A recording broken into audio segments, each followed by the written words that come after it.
sa University of East, you can really see how dedicated sila. Pagka-entry kagad ng National University, ang bilis na nga lang kagad sa kanila sumagot. There's a lot of cut-offs. Wala na nga lang din kagad nagawa ang University, National University towards that side. Wow. And talagang ito na yung kailangan nila. They have to go for the timeout. They have to discuss what they can do more. Kasi paulit-ulit na lang eh. Same na lang talaga yung approach na ginagawa nila. And for me, it's not gonna work once you're in A-set. Kasi ang dami kagad loopholes sa pwedeng gawin si Breach against National University. I think what's important for National University as well is to really create that space para sa kanilang duelist dito na si Rubio na medyo nahihirapan so far makahanap ng entry points. Agad-agad siyang nasa-shutdown ng UE and props to UE as well for doing a great job shutting down yung kanilang nag-iisang dito, duelist.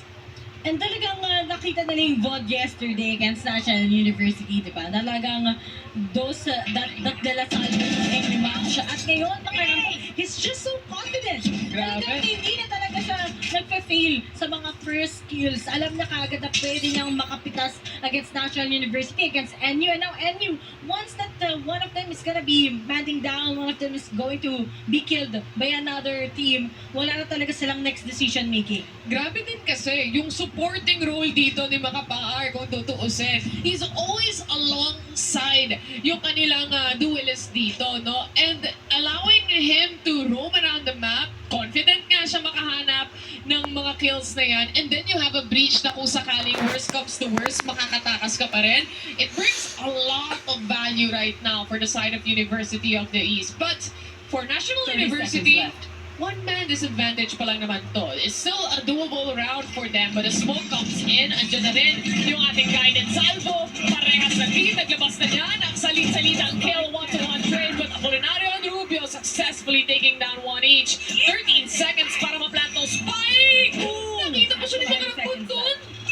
Kitang-kita talaga ang lahat. Pero ngayon, he's gonna be delaying it through the use of those patients. And now it's going to be No one time. v1.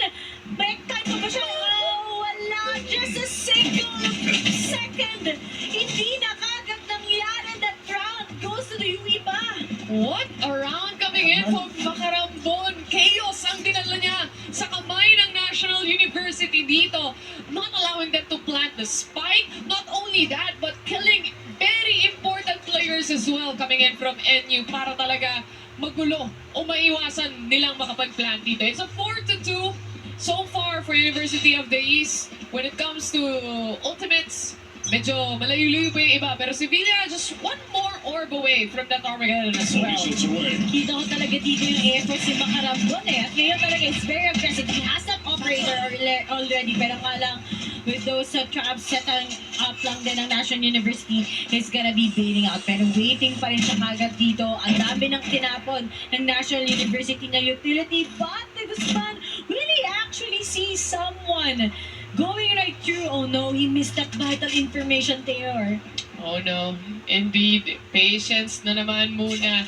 And you! Oh! Harapan nga dito, nahuli ni De Guzman, si Liborada. And now, he just removes or reverts back pagdating sa mga position dito para sa defense natin. Rubio trying to find anyone and the support comes in from that stun. Hindi makakatakas si Rubio this time.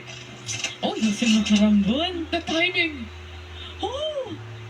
Oh no! Sabi na yung salisi. Oo, kita na ni Makarambon to. Alam niya na meron pang isa. Pero alam niya ba exactly kung ilan ang nandyan? Is the last two 30 remaining seconds left. players coming in from the National University. Who's already inside with 25 HP. But Alejandro successfully taking that one. A little bit of a space para sa side dito ng National University. And the spike being planted as well. It's a 2v4. Oh, good call for that paranoia. Lahat sila mag-bar trek. May kasama pa kagad kung tosses from that breach. Pero alam mo, isa nakakalit sa kanya ni Alejandro. Kasi tries to get one, but now it's not gonna be impossible. Makarambon once again saves the day. Another round for University of the sobrang good call. Pero ang daming missed chances eh ng National University eh. Sayang, no? Especially, naikutan din sila dito ni Makarambon. I mean, the rotation that they did, hindi rin nila i-expect eh. Sakto lang din talaga yung timing pumabor din dito para kay Makarambon na And once na bumalik na sana siya or babalik na siya towards a main, na-realize niya, well, dalawa yung nandito. At least, malamang sa malamang,